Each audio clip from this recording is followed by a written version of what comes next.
よし、じゃあ行くか。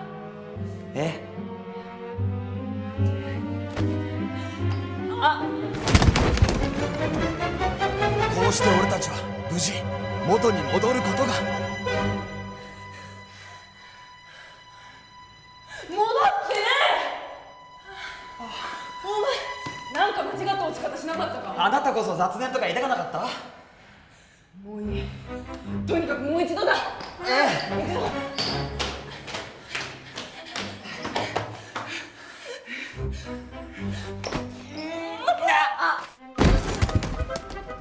無事戻ることが。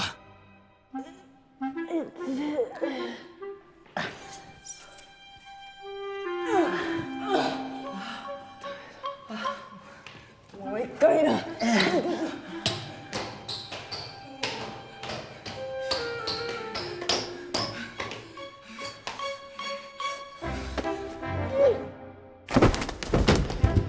戻ることが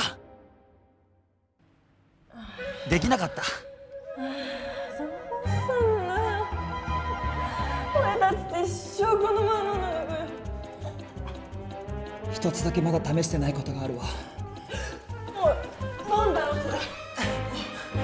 私たち階段から落ちた時キスしたわよね。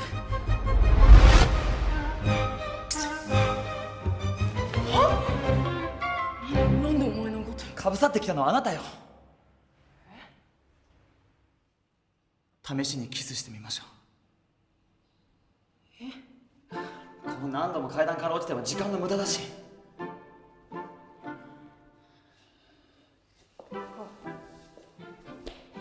おい、ちょっと待って、ちょっと待てよ。